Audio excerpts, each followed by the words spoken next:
Sir, hihingi yung sana ako ng advice sa inyo, sir. Sana ako matulungan niyo ako.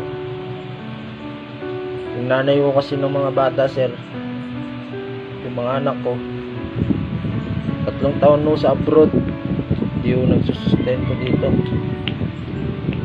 Tapos bago matapos yung 2017, sir, mga November, may nagsendo sa akin ng picture nila ng lalaki niya. Yung lalaki ko, sir, sa ibang bansa, sir. Doon ko pa ako gustong lumapit sa inyo, sir. So hindi ko talaga alam kung paano lumapit sa inyo.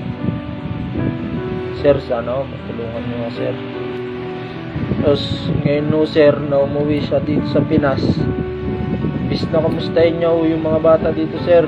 Pumunta siya dito, pag-usap kami kung paano magiging sitwasyon mga bata, kung maghihiraman ba kami o ano, sir. Ano magiging sitwasyon, sir? Wala pa ho siyang nalalaman na ayaw ako sa gusto niya, ayaw ako sa hiling niya. Ang hiling man ho siya, sir, na maghiraman kami, sir, papayag ako eh. Kasi ayoko talaga, sir, ng gulo. Ayoko na ho umabot sa ganito, sir. So, nangyari ho, umuwi siya dito sa Pinas, pinabarangay niya ho ako, hindi ho siya pumunta dito sa bahay. Hindi ko alam, sir, kung ano yung kasalanan ko sa kanya para ho ipabarangay niya ako, sir.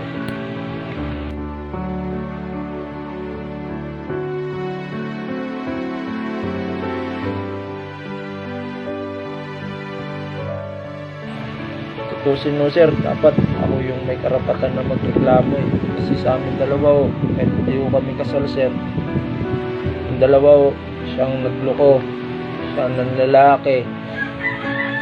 Tapos po, yung obligasyon niya sa mga bata, hindi niya ako natustusan. Sa loob po ng 3 taon na nasa abroad siya, yung obligasyon niya sa mga bata na magsuporta, hindi niya ako ginawa yun, sir. Trabaho ko, sir, construction. Tapos hindi ho maintenance, sir. Minsan pa extra lang. Mapasok man ako 1 linggo. Nang matagal na ho yung 2 linggo, sir. Hindi ho nagtatagal sa akin yung trabaho. 500 ho a day, sir. Sa loob ng 6 na araw, 3,000 ang kinikita ko. Kulang na kulang ho. Gusto sa mga anak ko. Yung tatay ko ho, namamalimos lang. Minsan no, pag wala ho akong trabaho, sir, tambay lang ho ako dito sa bahay. Tatay ko yung tumutustos sa kanila. Yung pinapalimusan po ng tatay ko, yun yung pinagpapakain namin sa mga bata, sir.